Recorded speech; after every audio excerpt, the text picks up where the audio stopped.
Assalamu alaikum class. In this lecture, I'm just going to continue the previous lecture's topics, and we have just started the chapter 2 basic elements of C++, which is taken from problem analysis to program design. So let's see that what have we learned in the previous lecture and what we are going to learn in this lecture. In previous lecture, we have seen that we have different types of statements which we have to include in C++ program, the basic structure actually of C++ program, and we have learned that what are the functions in C++. We have learned that how different types of symbols are used in C++. We have learned about identifiers, that we have different types of rules in C++ which we have to remember whenever we declare any type of identifier in C++. And we have also seen simple data types just like character or integer or double, etc. So in this lecture, I am going to explain about arithmetic operators. We will evaluate some arithmetic expressions, and we will see that how precedence works in C++. We will also learn in this lecture about assignment statement, that how we assign a value or any type of data to identifier. We will see the string data type. We will not see in detail the string data type, but we will see the basic difference between character type and string type. Okay, and we will see that how can we take input data from the user. Arithmetic operators and operator precedence देखने लगे हैं हम. Arithmetic operators क्या होते हैं जी? हमने जब भी कोई अरिथमेटिक ऑपरेशन परफॉर्म करना होता है तो हमें पता है उसमें एडिशन होगी या सब्ट्रैक्शन होगी या मल्टीप्लिकेशन होगी या डिवीजन हो रही होगी, इस तरह के ऑपरेशंस होंगे. ठीक है, तो इस तरह के हमने स्पेशल सिंबल्स प्रीवियस लेक्चर में देखे थे कि ये हमारे पास अलाउ हैं, हम यूज कर सकते हैं इन्हें C++ में. ठीक है, ये मॉड्यूलस ऑपरेटर है कि जब भी आपने रिमाइंडर लेना होता है तो हम ये यूज करते हैं.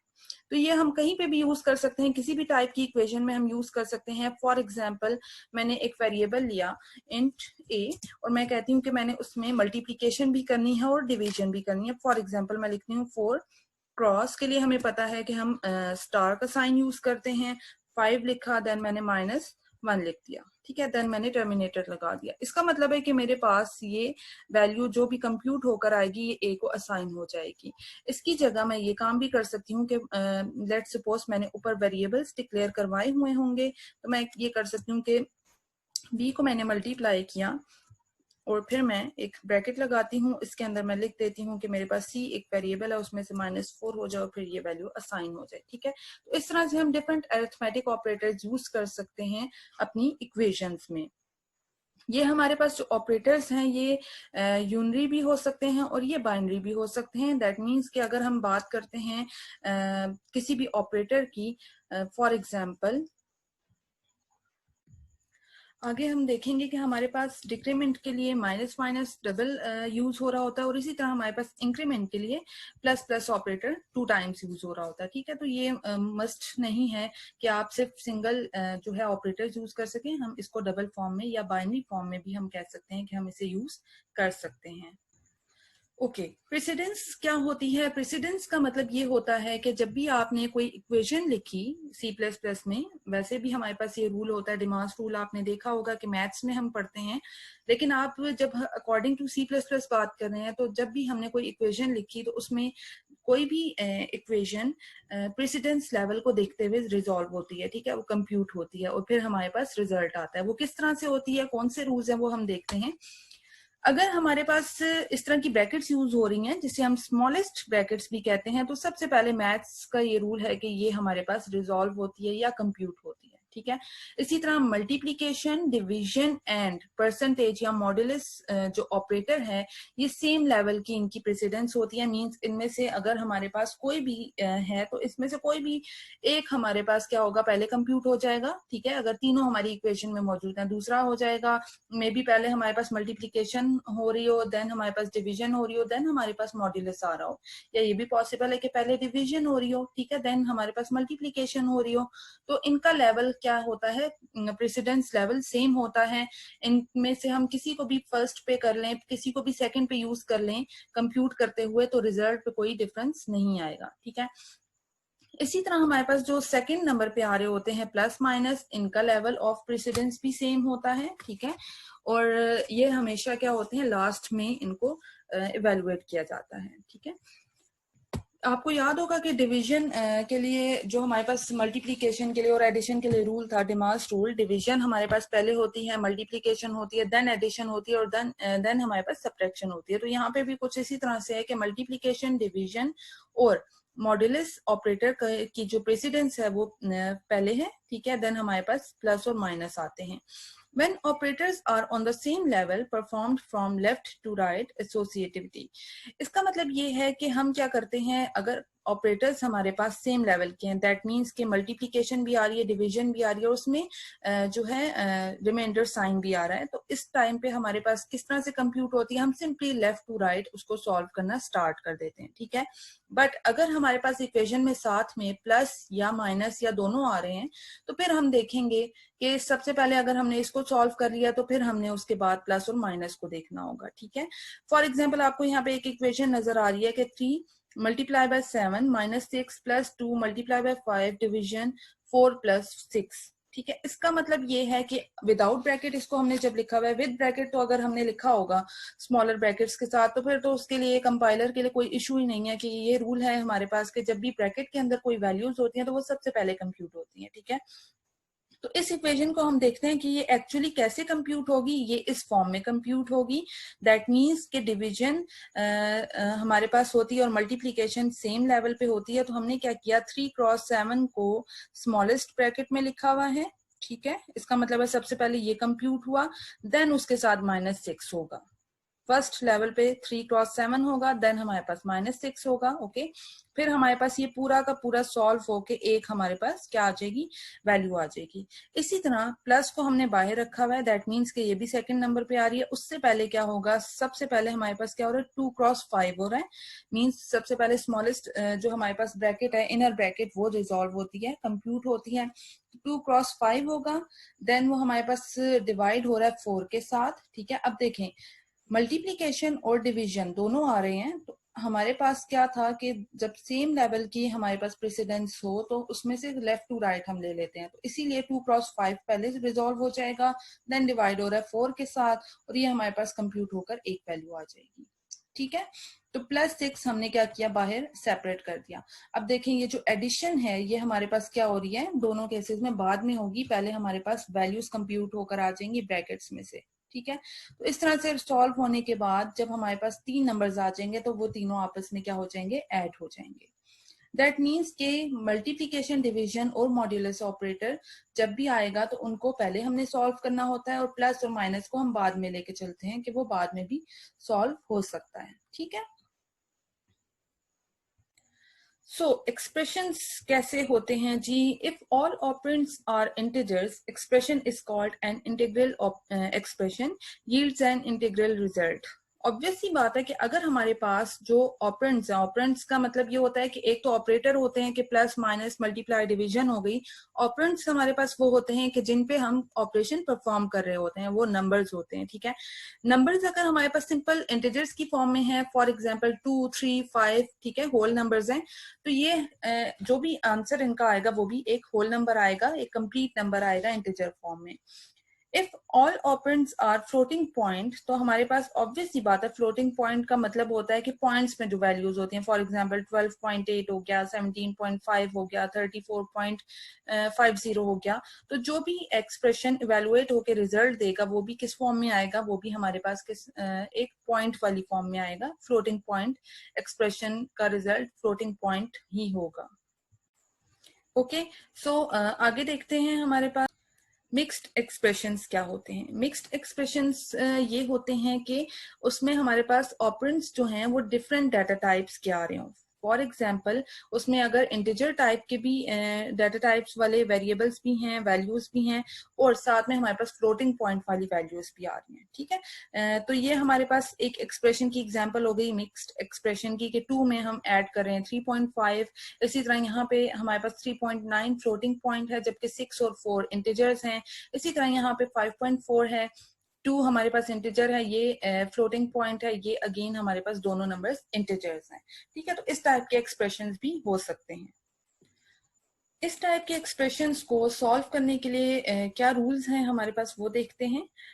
If operator has same types of operands evaluated according to the type of the operands, अगर ऑपरेटर जो है उसमें ऑपरेंड्स सारे सेम टाइप के आ रहे हैं, ठीक है, तो उस टाइम पे हम क्या करते हैं, उसकी टाइप ऑफ ऑपरेंड्स को देखते हुए हम उसको रिजॉल्व कर लेते हैं, ठीक है। फॉर एग्जांपल इंटीजर नंबर्स आ रहे हैं सारे, तो हम क्या करेंगे, उसी को देखते हुए इंटीजर में इंटीजर्स ऐड करते जाएंगे, माइनस करते जाएंगे, डिवाइड करते जाएंगे।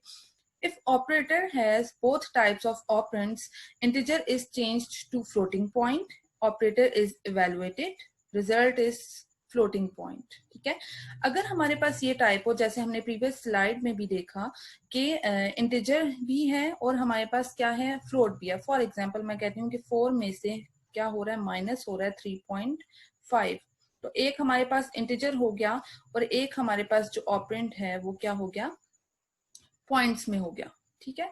तो इस टाइम पे हमारे पास क्या होगा, जो इंटीजर होता है वो कन्वर्ट होता है फ्लोटिंग पॉइंट में, दैट मीन्स के 4 कन्वर्ट हो जाएगा 4.0 में। फिर हमारे पास ऑपरेटर जो है वो इवेलुएट होगा, दैट मीन्स के 4.0 में से 3.5 माइनस होगा, और जो भी रिजल्ट आएगा जो कि 0.5 आता है, तो वो हमारे पास ऑब्वियसली किस फॉर्म में आ रहा है, 0.5 रिजल्ट आ रहा है, तो वो फ्लोटिंग पॉइंट में आ रहा है, ठीक है। तो जब भी हमारे पास इस टाइप का एक्सप्रेशन होगा और अगर उसमें मल्टीपल हमारे पास ऑपरेटर्स यूज हो रहे हैं, तो उसको इवेलुएट करने के वही रूल्स होंगे, प्रेसिडेंस रूल्स, जो कि हमने ऑलरेडी देखे हैं, कि हमारे पास डिवीजन, मल्टीप्लिकेशन और रिमाइंडर वाला पहले रिजॉल्व होता है, देन हमारे पास एडिशन और सब्ट्रैक्शन वाला होता है। ओके, अच्छा, एक कॉन्सेप्ट है हमारे पास टाइप कन्वर्जन का। टाइप कन्वर्जन क्यों चाहिए होती है? इसलिए चाहिए होती है कि पहले जैसे हमने प्रीवियस स्लाइड में देखा कि हमारे पास पॉसिबल है कि फ्लोट भी आ रहा हो एक्सप्रेशन में और इंटीजर भी आ रहा हो, ठीक है। अब होता ये है कि फॉर एग्जांपल मैं यहाँ पे एक इंटीजर टाइप का वेरिएबल लेती हूँ और मैं लेती हूँ फ्लोट टाइप का वेरिएबल, एक ले लिया मैंने बी के नेम से, ठीक है। अब दोनों की टाइप्स हमारे पास डिफरेंट है, ठीक है, हालांकि उनकी जो मेमोरी है वो सेम ही रिजर्व हो रही है दोनों के लिए 4 बाइट्स, बट दोनों की टाइप्स डिफरेंट है। तो अब मैं अगर ये करूंगी कि मैंने अगर बी को असाइन कर दिया है 4.5, तो होगा क्या, a इज इक्वल टू, जब मैं b करती हूँ, दैट मीन्स कि मैं एक इंटीजर को फ्लोट पॉइंट वाली वैल्यू असाइन कर रही हूँ, दैट मीन्स कि a के अंदर अब क्या स्टोर होना चाहिए, 4.5, जबकि होता क्या है कि 4.5 की जगह हमारे पास क्या स्टोर होगा, सिर्फ और सिर्फ 4 स्टोर होगा। क्यों? क्योंकि a की टाइप हमने क्या रखी हुई थी, इंटीजर रखी हुई थी, ठीक है। तो ऐसे वेरिएबल्स के हमने अगर ये करना है कि फॉर एग्जांपल एक हमारे पास डबल टाइप का वेरिएबल है, आइडेंटिफायर है, और एक हमारे पास सिंपल इंटीजर टाइप का आइडेंटिफायर है, ठीक है। डबल का हमें पता है कि 8 बाइट्स होते हैं, जबकि इंटीजर के हमारे पास 4 बाइट्स होते हैं, ठीक है। तो अगर हमने अब इंटीजर को असाइन करनी है डबल वाली वैल्यू, तो हमें क्या करना पड़ेगा, खुद से कास्टिंग करवानी पड़ती है, कन्वर्जन करवानी पड़ती है, ठीक है। तो इसके लिए हमारे पास जो होता है वो कास्ट ऑपरेटर यूज होता है, ठीक है। कुछ हमारे पास जो होती है इम्प्लिसिट टाइप कन्वर्जन भी हो रही होती है, when value of one type is automatically changed to another type. जो केस मैंने आपको ये बताया कि अगर मेरे पास मैं उल्टा कर दूं कि b इज इक्वल टू, मैं कर देती हूँ a, और b में मैंने कोई भी वैल्यू स्टोर नहीं करवाई हुई, ठीक है, और a में मैंने स्टोर करवाया हुआ है 4, ठीक है। तो अब हमारे पास b की वैल्यू जब हम लेंगे तो b इसको कैसे कंसिडर करेगा, b एक्चुअली फ्लोट टाइप का है, तो b इसको कंसिडर करेगा, सिर्फ 4 कंसिडर नहीं करेगा बल्कि 4.0 कंसिडर करेगा, ठीक है। तो ये इम्प्लिसिट टाइप कन्वर्जन की एक एग्जांपल है कि जिसमें हमारे पास खुद से कन्वर्जन हो रही होती है और असाइनमेंट हो जाती है इजीली, बट कहीं ना कहीं हमें जरूरत पड़ती है कि हम खुद से कास्टिंग करवाएं, डाटा टाइप्स को कन्वर्ट करें, ठीक है, वेरिएबल्स को कन्वर्ट करें according to data types, data को स्टोर करवाने के लिए, जिसकी आगे मैं आपको एग्जांपल्स से एक्सप्लेन करती हूँ।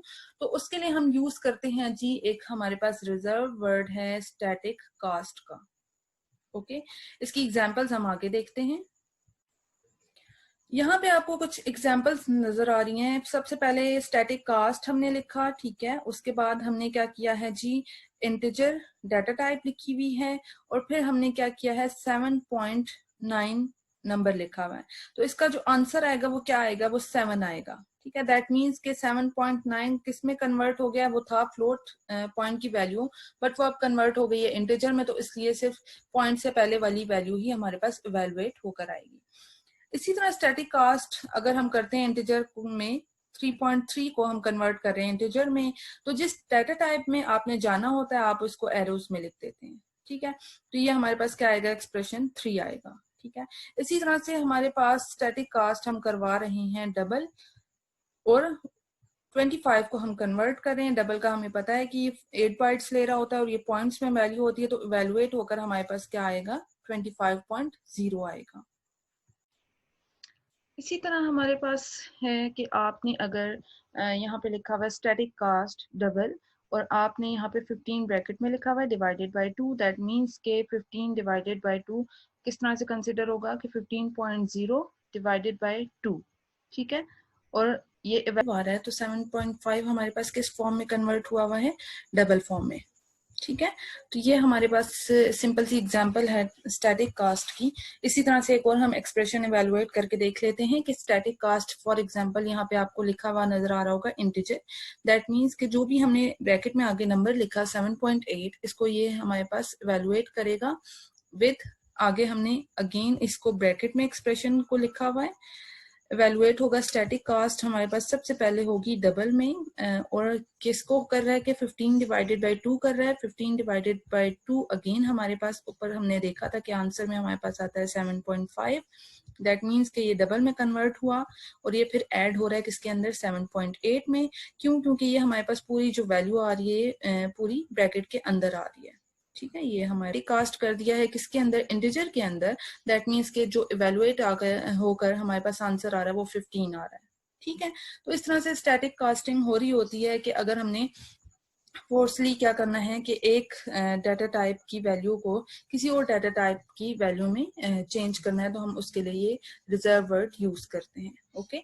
सो आगे देख चलते हैं हम स्ट्रिंग डाटा टाइप को देखते हैं। स्ट्रिंग डाटा टाइप वैसे तो इसमें डिटेल में हम पढ़ेंगे कि इससे रिलेटेड कितने हमारे पास बिल्ट इन फंक्शंस होते हैं, कैसे हम यूज करते हैं, बट फॉर नाउ के हमें ये पता होना चाहिए कि कैरेक्टर और स्ट्रिंग में डिफरेंस क्या है बेसिक, ठीक है।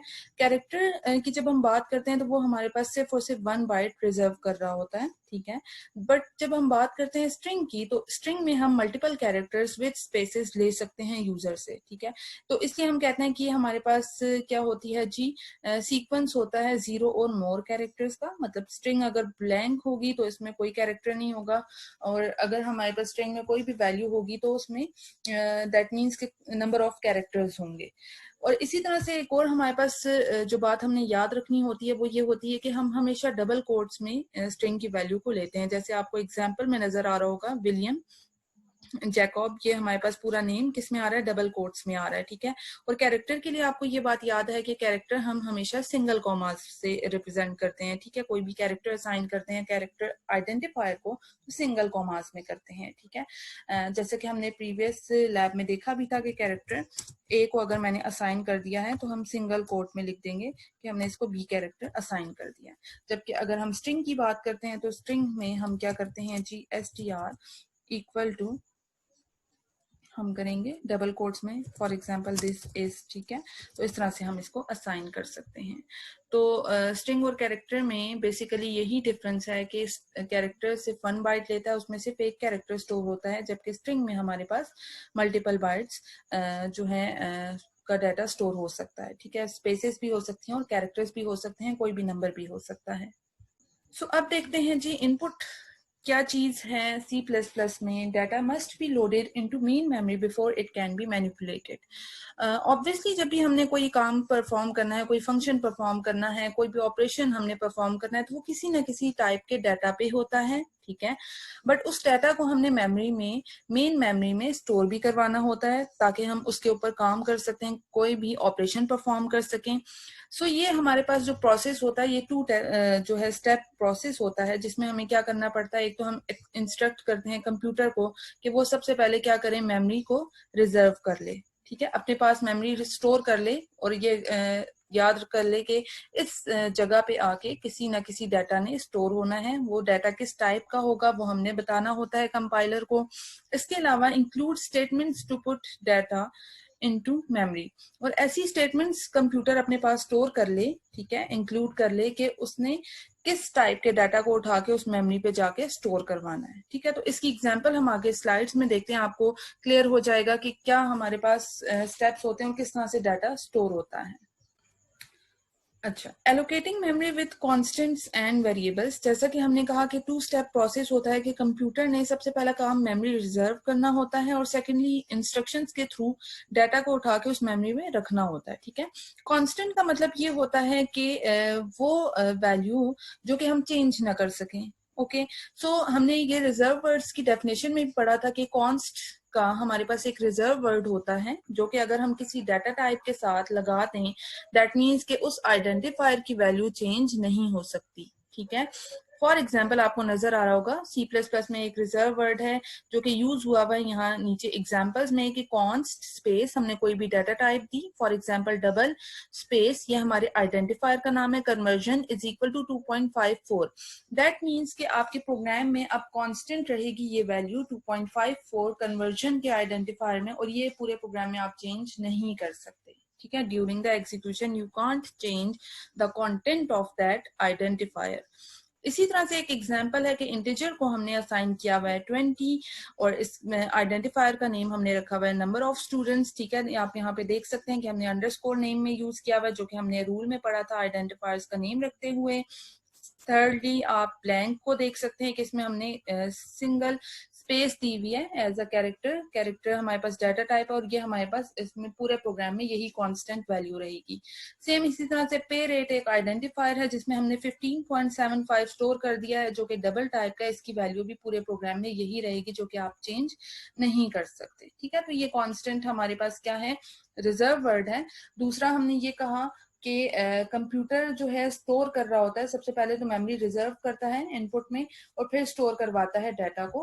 तो जब हमने ये आइडेंटिफायर डिक्लेयर किया double conversion is equal to 2.54, तो सबसे पहला काम कंप्यूटर ने क्या किया होगा कि उसने डबल के लिए देखा कि डबल के लिए मेमोरी कितनी रिजर्व होती है, 8 बाइट्स, ठीक है। उसने हमारे पास क्या किया होगा, एक बॉक्स बना दिया होगा हमारे लिए, और उसकी जो मेमोरी रिजर्व कर दी होगी वो हमारे पास क्या है, 8 बाइट्स उसकी वैल्यू होती है, ठीक है। ओके, उसके अंदर उसने डाटा जब उठा के रखा, जब उसने देखा कि हमने इक्वल टू 2.54 वैल्यू असाइन की हुई है, और उसने ये भी कंपाइलर ने चेक किया कि कॉन्स्ट उसके साथ लगा हुआ है, तो उसने एक मेमोरी रिजर्व कर दी और उसके अंदर जाके उसने स्टोर कर दिया 2.54 वैल्यू, ठीक है। और उसे ये भी पता है कि इसके साथ कॉन्स्ट यूज हो रहा है, तो अब ये पूरे प्रोग्राम में वैल्यू चेंज नहीं होने वाली, तो ये मेमोरी उसने स्पेसिफिकली रिजर्व कर दी और इसमें यही वैल्यू उसने अपने पूरे प्रोग्राम के दौरान स्टोर करके रखनी है, ठीक है। तो इस तरह से हमारे पास जो भी इनपुट में डाटा आ रहा होता है वो कंप्यूटर क्या करता है, स्टोर कर लेता है। अच्छा, ये तो एक टाइप है ना कि हमने खुद से डाटा इनिशियलाइज करवा दिए। दूसरी टाइप क्या होती है कि हम यूजर से इनपुट ले रहे होते हैं, तो उसमें भी हमारे पास क्या है, एक स्टेटमेंट यूज होती है सी इनकी, जो हम आगे जाके स्लाइड्स में देखते हैं। अच्छा, मैंने बात की कि दूसरी टाइप हमारे पास होती है कि हम यूजर से भी इनपुट ले सकते हैं। एक तो हमने बात की कि हमारे पास कांस्टेंट, अगर हमने किसी वेरिएबल को रखना है, किसी वैल्यू को रखना है, तो उसके लिए हमने कॉन्स्ट का कीवर्ड यूज कर लिया। सेकेंडली हमने पढ़े हुए हैं रूल्स जी आइडेंटिफायर के लिए। आइडेंटिफायर एक्चुअली क्या होता है, हमारा वेरिएबल ही होता है, स्पेसिफिकली हम उसे आइडेंटिफायर का नाम देते हैं। जो वेरिएबल होता है उसकी मेमोरी लोकेशन होस्ट कंटेंट में चेंज ड्यूरिंग एग्जीक्यूशन। उसका कंटेंट क्या होता है, ड्यूरिंग एग्जीक्यूशन चेंज हो सकता है। दैट मीन्स कि आइडेंटिफायर की value during the program change हो सकती है। फॉर एग्जाम्पल, अगर हमने क्या किया हुआ है जी कि एक वेरिएबल लिया हुआ है एक्स और उसको असाइन कर दिया है 4, और फिर मैं आगे जाके क्या करती हूँ, एक्स की वैल्यू में ऐड कर देती हूँ 2, ठीक है। दैट मीन्स के 4 में हमने क्या कर दिया, 2 ऐड कर दिया, और 4 की जगह मैं लिख देती हूँ x प्लस 2, ठीक है। तो इसका मतलब है कि इसकी वैल्यू चेंज हो सकती है, जो कि हमारा आइडेंटिफायर नेम है x, और इसकी value during the program add होके 4 + 2 होके 6 हो जाएगी। तो ये हमारे पास वेरिएबल होते हैं। और इसी तरह आपको डेफिनेशन यहाँ पे विद एग्जांपल नजर आ रही है कि डबल को हमने लिया हुआ है और साथ ही हमने आइडेंटिफायर नेम अमाउंट ड्यू रखा हुआ है। एक हमने इंटीजर टाइप का ले लिया, हमने कैरेक्टर टाइप का ले लिया। यहाँ पे इंटीजर 2 वेरिएबल्स लिए हुए हैं। जब भी हम एक लाइन में मल्टीपल वेरिएबल्स लेने होते हैं तो हम उसे कोमा से सेपरेट करते हैं। इसी तरह यहाँ पे हमने स्ट्रिंग टाइप का वेरिएबल लिया हुआ है। ठीक है, तो ये हमारे पास क्या है जी, एलोकेशन है मेमोरी की with constants and variables. Previous slide में हमने देखा कि कॉन्स्टेंट्स के लिए किस तरह से मेमोरी रिजर्व होती है। यहाँ पे हमने वेरिएबल के लिए देख लिया कि जब भी हम कोई आइडेंटिफायर डिक्लेयर करते हैं तो उसके लिए सबसे पहले बाइट्स रिजर्व होती हैं। ठीक है, डबल के लिए फॉर एग्जांपल 8 बाइट रिजर्व हुई थी। तो अमाउंट ड्यू हमारे पास उस टाइम पे ब्लैंक था। अगर मैं उसको कोई वैल्यू असाइन कर देती हूँ, फॉर एग्जांपल जैसे मैंने x को 4 दी, तो अब ये 4 उस वक्त तक रहेगी जब तक मैं आगे प्रोग्राम में कहीं जाकर उसकी वैल्यू को चेंज नहीं कर रही। ठीक है, जैसे ही मैंने ये वाली इक्वेशन लिखी थी x = x + 2, दैट मीन्स कि अगर मैं करती हूँ अमाउंट ड्यू = अमाउंट ड्यू + 2, तो उसकी वैल्यू 4 से क्या हो जाएगी, 6 हो जाएगी। ठीक है, बट जो मेमोरी एड्रेस था, जो स्टार्ट में कंप्यूटर का पहला काम होता है कि मेमोरी एलोकेट करना, वो मेमोरी उस एड्रेस उसका बिल्कुल सिमिलर रहेगा। फॉर एग्जाम्पल अगर ये 0 से लेकर इसने 8 बाइट्स तक इसका ये एड्रेस था लिया हुआ है, तो ये हमारे पास मेमोरी वही रहेगी, बट इसका डाटा अब हम क्या कर सकते हैं, चेंज कर सकते हैं with the usage of these instructions और कमांड्स। ठीक है, अच्छा, अभी तक हमने ये देखा कि हम वेरिएबल्स की वैल्यूज को जो है खुद से ले रहे थे, खुद इनिशियलाइज कर रहे थे हम अपने आइडेंटिफायर्स को। लेकिन हमारे पास जो है C++ की स्टेटमेंट्स भी होती हैं जिसके थ्रू हम क्या कर सकते हैं, डाटा ले सकते हैं। ठीक है, ways to place data into a variable use C++ assignment statement, जो कि हम ऑलरेडी देख चुके हैं कि हमने अगर लिखा हुआ है x = 4, दैट मीन्स कि हमने खुद से असाइनमेंट स्टेटमेंट को इक्वल को हम कहेंगे कि हम असाइनमेंट स्टेटमेंट है और हम असाइन कर रहे हैं वैल्यू 4, जो कि x में जाके स्टोर हो जाएगी। सेकेंडली हमारे पास वे होता है जिसकी बात अभी तक हम करते आए हैं पर इसको हमने इम्प्लीमेंट नहीं किया, कि हम रीड इंस्ट्रक्शंस यूज करते हुए डाटा रीड भी कर सकते हैं, यूजर से भी ले सकते हैं। तो वो कैसे लेते हैं, इसको हम आगे विद एग्जांपल देख लेते हैं। इनपुट रीड स्टेटमेंट, ठीक है, सी इन की स्टेटमेंट हमारे पास होती है, जैसे हम देखते आए हैं कंसोल आउटपुट, जिसके लिए हम सी आउट की स्टेटमेंट यूज करते हैं प्रिंट करवाने के लिए वैल्यूज को, और उसके लिए हमारे पास जो यूज होते हैं एरोज, वो हमारे पास इस तरह से होते हैं। ठीक है, बट सी इन के लिए हमारे पास इसकी जो साइड है वो चेंज हो जाती है, और कंसोल इनपुट इसे कहते हैं सी इन, जिसकी जगह हम यूज कर रहे होते हैं। और आप इस तरह से वेरिएबल नेम्स देते हैं। ठीक है, मल्टीपल वेरिएबल्स नेम भी दे सकते हैं और सिंगल वेरिएबल नेम भी दे सकते हैं। जो भी आपकी इनपुट होगी, जो आप यूजर से लेंगे, तो वो जाके स्टोर हो जाती है इस वेरिएबल के अंदर। ठीक है, जो भी इसकी मेमोरी होती है वहां पे जाके। अगर आपने लिया हुआ causes computer to get a value of type double, places it in the variable miles. अगर आपने हमारे पास जो भी डाटा टाइप हमने डिक्लेयर की हुई है वेरिएबल की, और उसी के अंदर आपने डाटा को स्टोर करवाना है, तो आप क्या करते हैं, उसी का नेम लिख देते हैं CN की स्टेटमेंट में। ठीक है, मैं आपको विद एग्जांपल इसको बताती हूँ।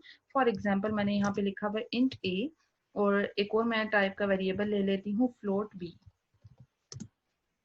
ठीक है, अब मैंने सी इन करवाना है डाटा, तो सबसे पहला मेरा काम क्या होगा कि मैं सी आउट करवा दूंगी, एंटर इंटीजर नंबर। ठीक है, ये सारा एक ही लाइन में आएगा। ये यहाँ पे हमारे पास स्पेस का इशू है, तो इसलिए थोड़ा नीचे जा रहा है, वरना आपने लिखना कैसे होगा, इस तरह से लिखना होगा। ठीक है, फिर आप सीन करवाएंगे वैल्यू को, तो आप ये भी कर सकते हैं कि आप ए को लिखें यहाँ पे। ठीक है, सबसे पहले हमने इंटीजर नंबर लेना है, तो उसके लिए इंटीजर वेरिएबल नेम ही आएगा। सी इन करवा दिया मैंने ए।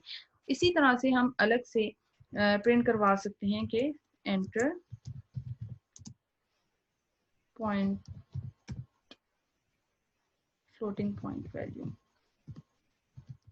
ठीक है, ये आप कंप्लीट लिख लीजिएगा वैल्यू, और इसको हमने इन्वर्टेड कॉमास लगाए, ब्रेक किया, और यहाँ पे हम एंडल भी यूज कर लेते हैं ताकि हमें जो आउटपुट है वो नेक्स्ट लाइन में ही शो हो। ठीक है, उसके बाद हमने यहाँ पे सी इन करवा लिया बी को। ठीक है, अब हमने फ्लोटिंग पॉइंट वैल्यू किसके अंदर सेव करवानी है, बी के अंदर, जो कि फ्लोट टाइप का हमने डिक्लेयर करवाया था, तो बी में वैल्यू स्टोर हो जाएगी। अच्छा, अगर आप ये काम नहीं करना चाहते, आपने एक ही लाइन में दोनों इनपुट्स लेनी है, तो आप ये काम भी कर सकते हैं कि एरो से सेपरेट करें और बी में ले लें। अब यूजर जैसे ही नंबर देगा वो ए में आएगा, एंटर प्रेस करेगा, उसके बाद जो पॉइंट में वैल्यू देगा वो बी में आएगा। ठीक है, बट इसके लिए आपको यूजर को भी बताना होगा कि यूजर से आपने लेना क्या है। ठीक है, first and pointed value second. ठीक है, आप कोई भी स्टेटमेंट प्रिंट करवा देंगे कि यूजर को पता चल जाए कि उसने पहले इंटीजर नंबर देना है, तो जब वो इंटीजर नंबर देगा तो वो ए में स्टोर हो जाएगा। इसी तरह वो जब फ्लोटिंग पॉइंट नंबर देगा तो वो बी में स्टोर हो जाएगा। तो इस तरह से हम मल्टीपल जो है स्टेटमेंट्स लिखने के बजाय सी इन की, हम एक ही लाइन में मल्टीपल आइडेंटिफायर्स में वैल्यूज को स्टोर करवा सकते हैं। इसी तरह यहाँ पे ये एग्जांपल जो है एक्सप्लेन हुई हुई है कि आपके पास अगर फीट और इंचेस के नेम से दो वेरिएबल्स हैं, ठीक है, और वेरिएबल्स दोनों जो हैं इंटीजर टाइप के हैं, तो भी हम ये काम कर सकते हैं कि सिंपली हम सी इन की स्टेटमेंट एक दफा लिखें और फीट और इंचेस को एरोस से सेपरेट करते हुए एक ही लाइन में हमारे पास इनपुट आ जाए। ठीक है, तो कीबोर्ड के थ्रू जब भी वो इनपुट देगा यूजर, तो क्या करेगा, जो पहली वैल्यू आएगी वो फीट में खुद ब खुद स्टोर हो जाएगी, और जो सेकंड वैल्यू आएगी जो कि वो एंटर प्रेस करने के बाद दे रहा होगा वो इंचेस में स्टोर हो जाएगी। यहाँ पे एक छोटा सा प्रोग्राम एक्सप्लेन हुआ है। सबसे पहले हमारे पास क्या है, हेडर फाइल है, नेम स्पेस हमने इंट्रोड्यूस करवाई। अब हमारा मेन का फंक्शन है, हमने दो आइडेंटिफायर्स डिक्लेयर किए, फीट और इंचेस के। आप ये काम भी कर सकते हैं कि आप सिंपल यहाँ पे कॉमा लगा के इंचेस को यहीं पे डिक्लेयर करवाएं। ठीक है, उसके बाद हमने स्टेटमेंट प्रिंट करवा दी कि जो भी हमारे पास दो इंटीजर्स हैं सेपरेटेड बाय स्पेसेस, ठीक है, आपने एंटर करने हैं। फीट आपने एंटर किया, देन आपने इंचेस की वैल्यू दी, और फिर एंडल आपके पास जो है नेक्स्ट लाइन पे आ जाएगा, जो भी आपके पास रिजल्ट प्रिंट होना होगा। फीट की स्टेटमेंट आपने प्रिंट करवाई एज इट इज, ठीक है, और अब आपने वेरिएबल की वैल्यू साथ में प्रिंट करवानी है, तो आपने क्या किया, एरोस से सेपरेट करते हुए फीट वेरिएबल का नेम लिख दिया। इसी तरह से इंचेस आपने स्टेटमेंट प्रिंट करवाई और इंचेस वेरिएबल की वैल्यू प्रिंट करवा दी। ठीक है, और आपने एंडल भी यूज किया हुआ ताकि आपके पास जो भी आउटपुट आएगी वो नेक्स्ट लाइन पे आए। तो यहाँ पे हमारे पास क्या है जी, 23 स्पेस 7 उसने दिया, जो कि हमारे पास क्या हुआ, पहले फीट में जाके 23 स्टोर हो गया और 7 इंचेस में स्टोर हो गया, और आपके पास इस तरह से आउटपुट प्रिंट होकर आ जाएगी। ठीक है, तो ये सिंपल सा प्रोग्राम है कि जिसमें हम सी इन करवा रहे हैं वैल्यू।